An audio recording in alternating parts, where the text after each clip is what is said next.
តែពេលស្ពាយចេញមកវិញដល់មាត់ទ្វារគេក៏ឈរត្រឹងហើយក៏នឹកគិតពាក្យសម្ងាត់ស្អីគេអញ្ចេះopen ballet open wait open the door open the door somebody open it ព្រោះតែរំភើបពេកខេស៊ីមក៏ភ្លេចពាក្យសម្ងាត់ហើយក៏ជាប់នៅក្នុងរូងនោះចេញមិនរួចទេមួយសន្ទុះក្រោយមកគេក៏បានលឺសូរសំឡេងជើងសេះក្រុមចៅទាំង30នាក់បានត្រឡប់មករូងភ្នំវិញ open sesame ពេលទ្វារបើកពួកគេក៏ឃើញខេស៊ីមលុតជង្គង់នៅក្នុងរូងភ្នំនោះដោយមិនបានសួរនាំអ្វីទាំងអស់មេចៅក៏បានដកដាវហើយសម្រាប់ខេស៊ីមចោលតែម្ដងឲ្យស្លាប់នៅទីនោះប្រពន្ធខេស៊ីមបានទៅផ្ទះអាលីបាបានិងប្រាប់ពីការបាត់ខ្លួនរបស់ប្តីគាត់បានទៅរូងភ្នំនោះខ្ញុំនឹងទៅតាមប្រកបមកនេះទេអាលីបាបាក៏បានទៅរូងភ្នំនោះហើយក៏ឃើញបងប្រុសដេកស្លាប់នៅទីនោះអើយបងប្រុសបងសម្លាញ់អាលីក៏លើកសពបងប្រុសដាក់លើសេះហើយក៏ដឹកត្រឡប់មកកាន់ផ្ទះមកគីណាដែលជាអ្នកបម្រើស្ដាប់ដឹងសាច់រឿងក៏បានផ្ដល់ជាយោបល់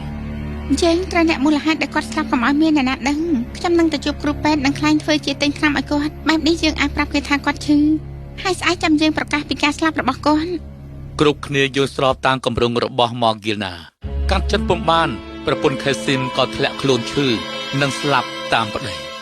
ពេលនេះម្ចាស់ខ្ញុំស្លាប់អស់ហើយយកខ្ញុំទៅដេញជាមួយនឹងលោកផងទៅអាលីបាបាដឹងថានាងគឺជាមនុស្សឆ្លាតនិងមានប្រយោជន៍ទៅថ្ងៃមុខនោះហើយគេក៏បានយល់ស្របតាមម៉ូហ្គីណាតែថ្ងៃមួយក្រុមចៅក៏បានទៅរូងភ្នំនោះទៀតបាត់សាកសពទៅណាបាត់ហើយវាពិតជាមានអ្នកដឹងពាក្យសម្ងាត់ចូលរូងភ្នំនេះមាសពេជ្រទាំងនេះយើងប្រឹងលួចស្ទើរពេញមួយជីវិតទៅហើយមុនគេលួចបន្តយើងត្រូវតែរកសត្រូវឲ្យឃើញ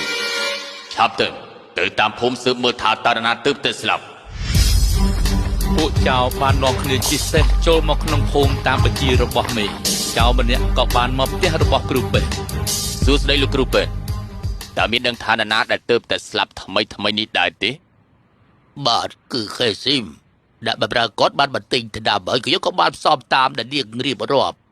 តែជួយមិនបានខ្ញុំពិតជាមានការសោកស្ដាយដែរហ្នឹងជួនគ្នាពេកហើយតែផ្ទះរបស់គេនៅឯណាដែរផ្ទះគាត់គ្មានដណ្ដារស់នៅទេតែគាត់មានប្អូនប្រុសម្នាក់ឈ្មោះអាលីបាបាដែលនៅក្បែរផ្ទះតូចមួយចៅនោះគិតថាពិតជាអាលីបាបាហើយដែលបានទៅយកសាកសពចេញពីរូងនោះគេក៏បានទៅផ្ទះអាលីទាំងយប់ដោយសារមិនឃើញមានអ្នកនៅគេក៏បានគូសខ្វែងចំណាំនៅមុខទ្វារស្អែកយើងនឹងលើកគ្នាមកសម្លាប់អ្នកណាក៏ដោយដែលរស់នៅក្នុងផ្ទះនេះព្រឹកស្អែកមកគីណាក៏បានឃើញគំនុកខ្វែងនៅទាំងមាត់ទ្វារអ្នកបម្រើឆ្លាតម្នាក់នេះដឹងពីជើងការថាគឺពិតជាមានរឿងមិនស្រួលនាងក៏បានដើរគូសសញ្ញា